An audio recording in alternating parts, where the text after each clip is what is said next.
సంపత్ గారు చెప్పన్నా 20 సంవత్సరాలు 5 సినిమాలు డైరెక్టర్గా కథ, మాటలు, దర్శకత్వం అన్నీ చేసుకునే కెపాసిటీ, క్యాలిబర్ ఉండి 2021లో సిటీ మార్ వచ్చింది.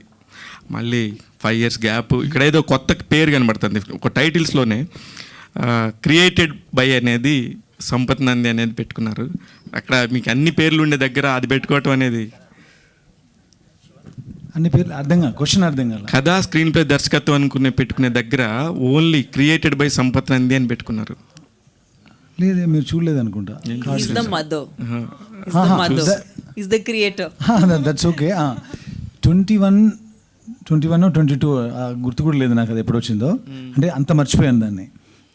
సినిమా ఎంత గ్యాప్ తర్వాత చేసామనేది ఇంపార్టెంట్ కాదు. నా ఉద్దేశం అయితే కమర్షియల్ ఫ్లోలో వెళ్తున్నాను నేను. మీరు చూస్తే రచ, బెంగాల్ టైగర్, గౌతమ్ నంద, సిటీ మార్ అలా వెళ్తున్నప్పుడు మీ అందరికీ తెలుసు గాంజా శంకర్ సినిమా వెళ్ళాల్సింది. గాంజా శంకర్ వెళ్ళినప్పుడు చాలామంది అయితే అరే ఏంటి అనుకున్నాం కదా వెళ్ళాల్సింది అనుకుంటారు. I felt very happy. ఎందుకు ఇలా జరిగిందంటే ఏమో కొత్త రకమైన స్టోరీస్ నేను చెప్పాలేమో అనుకొని ఐ క్రియేటెడ్ దిస్ స్టోరీ.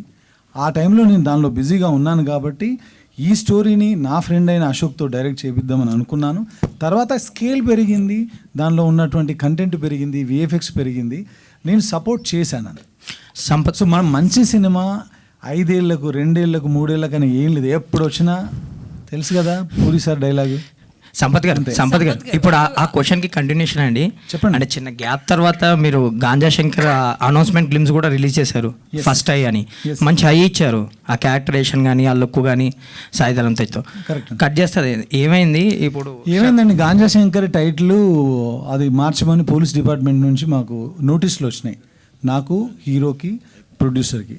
వచ్చిన తర్వాత మనం కథ అనుకుంటాం, మనం అందులో కంటెంట్ ఏం చెప్పబోతున్నామో వాళ్ళ దగ్గర డీటెయిల్ ఉండదు. కానీ డీటెయిల్ నాకు తెలుసు, అది అగెనిస్ట్గా రాసిన స్టోరీ అది. అలా అన్నప్పుడు దానికి వెళ్ళి వాళ్ళని కన్విన్స్ చేసి అది చేయడం కరెక్ట్ కాదండి. వాళ్ళ దగ్గర నోటీస్ వచ్చింది, సరే గాంజా శంకర్ ఆపేద్దాం, శంకరుడి మీద సినిమా చేద్దామని సినిమా చేశాను. ఇప్పుడు నెక్స్ట్ సింపుల్ అంతే, అంతకుమించి ఏం లేదు. ఇప్పుడు శర్వానంద్ ఆలోచించింది టైటిల్ మారిస్తే సరిపోతుంది కదా. టైటిల్ మారిస్తే సరే స్టోరీ అన్నారు కదా. ఇప్పుడు నేను వెళ్ళి వాళ్ళందరినీ, ఇప్పుడు జనరల్గా ఒక పోలీస్ డిపార్ట్మెంట్ ముగ్గురు ముఖ్యమైన వ్యక్తులకు నోటీసులు పంపించినప్పుడు మనం ఒకసారి ఇలా జర్క్ అవుతాం, ఏంటి మనం మంచి సినిమా చేస్తామంటే నోటీసులు దాకా వెళ్ళింది అని. అలా వెళ్ళినప్పుడు నేను ఆయనను కన్విన్స్ చేసి, ఈయనను కన్విన్స్ చేసి, అందరినీ కన్విన్స్ చేసి సినిమా చేసే కంటే నన్ను నేను కన్విన్స్ చేసుకుంటే బెటర్ కదా. అందుకని దానికన్నా ఇంకా బెటర్ స్టోరీ రాద్దాం అనుకున్నాను, ఇది రాసాను, తీసాను. సంపత్ నంది గారు, దట్స్ ఇట్. ఇప్పుడు శర్వానంద్ గారితో సినిమా చేయబోతున్నారు. చాలా పెద్ద హ్యూజ్ సెట్స్ చేయబోతున్నారు. చాలా పెద్దగా స్పాన్తో చేస్తారు. అయితే వేసామండి, హ్యూజ్గానే వేసాం. షూటింగ్ చేయాలి, దీన్ని రిలీజ్ చేసి షూటింగ్కి వెళ్ళాలి. నెక్స్ట్ ఏప్రిల్ నుంచి అండి షూట్? ఏప్రిల్. ఓకే, పక్కా డేట్ అనేది రాధామోహన్ గారు, ప్రొడ్యూసర్ గారు చెప్తారు, బట్ ఏప్రిల్. ఈ పనులు కూడా ఉన్నాయి కదా కొంచెం. సంపత్